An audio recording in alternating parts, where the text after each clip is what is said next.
Assalamualaikum warahmatullahi wabarakatuh. Perkenalkan, kami dari kelompok 6 akan membuat media pembelajaran sebagai tugas untuk mata kuliah strategi belajar mengajar dengan materi sistem koloid.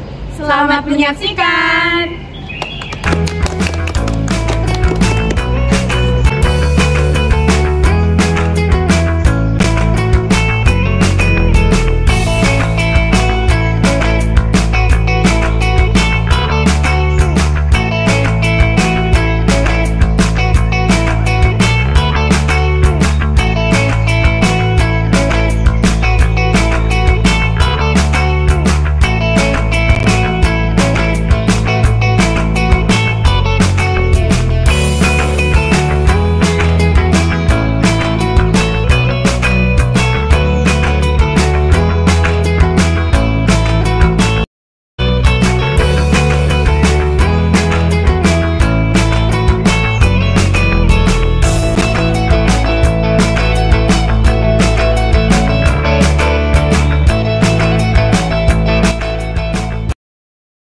Alhamdulillah, kolaknya enak banget. Tahukah kalian kolak itu terbuat dari santan? Santan itu merupakan larutan apa ya? Terus apa bedanya dengan susu, gula, dan tepung apabila dicampurkan ke dalam air? Yuk kita simak penjelasannya. Sebelum itu, kita tahu dulu apa sih sebenarnya campuran? Di sini saya punya 1 gelas air, kemudian ditambahkan dengan garam, diaduk dengan rata hingga larut. Kemudian gelas lainnya, saya mempunyai air yang sama, namun saya menambahkannya dengan tanah. Kemudian saya aduk sampai larut. Keduanya saya letakkan di meja yang sama. Beberapa menit kemudian terjadi perubahan. Di gelas yang berisi air dan tanah, terlihat ada endapan di bawah gelas. Sedangkan di gelas yang berisi air garam atau larutan garam, tidak terlihat adanya endapan. Jika kita lihat dengan kaca pembesar, pada gelas air dan garam tidak terlihat adanya garam, namun di gelas satunya yang berisi air dan tanah, terlihat tanah yang perlahan turun dan kemudian mengendap.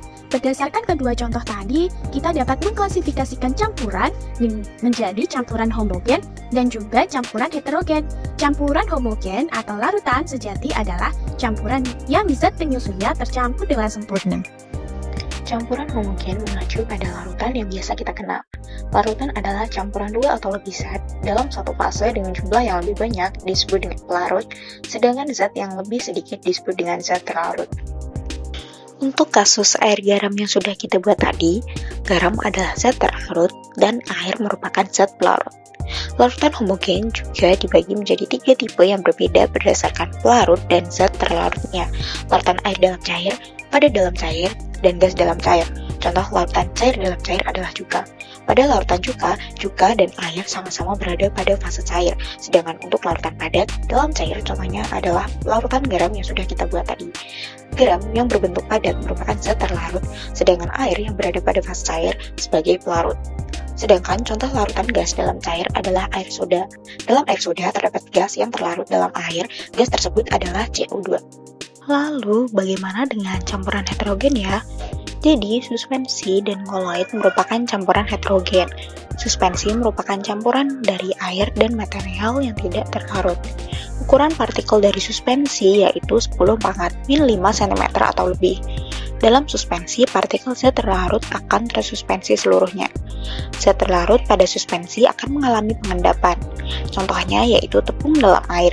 Ketika kita menambahkan tepung dalam air, lalu mengaduknya, dan kita mendiamkan campuran tersebut dalam beberapa menit, maka tepung akan mengendap di bawah. Contoh lain dari suspensi yaitu tanah dalam air atau lumpur, seperti yang sudah kita jelaskan di awal ya. Selanjutnya kita akan membahas tentang koloid.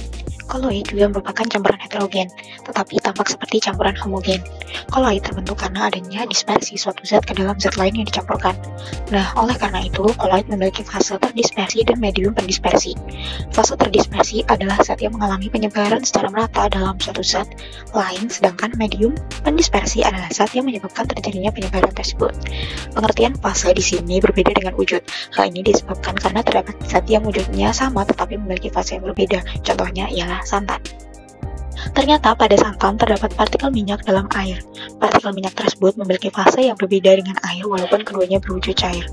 Partikel partikel minyak tersebut berperan sebagai fase terdispersi, sedangkan air sebagai medium pendispersi. Partikel koloid berukuran lebih kecil dari 10⁻⁻5 cm. Pada koloid, partikel-partikel terdistribusi secara merata ke seluruh larutan partikel koloid, tetapi tidak dapat dilihat dengan mata telanjang karena ukurannya sangat kecil. Akan tetapi, adanya partikel tersebut dapat dilihat dengan bantuan alat mikroskop ultra atau alat mikroskop elektron. Contoh lain dari koloid yaitu susu, mentega, tinta, dan cat. Selain santan, susu juga termasuk koloid. Susu mengandung sekitar 4% partikel lemak yang terdispersi dalam air. Itulah mengapa tampak berwarna putih dalam susu. Lemak adalah fase terdispersi dan air medium pendispersi. Kira-kira jenis koloid itu apa aja sih? Koloid dibagi menjadi 8. Yang pertama ada sol, yang kedua ada sol padat, yang ketiga ada aerosol padat, yang keempat ada emulsi, yang kelima ada emulsi padat, yang keenam ada aerosol cair, yang ketujuh ada buih, dan yang terakhir adalah buih padat. Kira-kira gelas berwarna dan intan hitam itu termasuk jenis koloid apa ya? Gelas berwarna dan intan hitam termasuk dalam sol padat karena memiliki fase terdispersi padat dan fase pendispersi padat. Kabut dan awan itu termasuk jenis koloid apa ya? Kabut terdiri dari uap air. Jika dipegang dengan tangan akan membuat tangan terasa lembab. Kabut dan awan termasuk dalam aerosol cair karena memiliki fase terdispersi cair dan fase pendispersi gas. Kita akan mempelajari bagaimana cahaya berpengaruh terhadap koloid. Ketika kita mengambil albumin telur kemudian menambahkan sedikit air, kita akan mendapatkan larutan koloid albumin telur. Ketika kita menyinarinya dengan senter, kita akan melihat efek hamburan cahaya yang ditimbulkan oleh partikel koloid.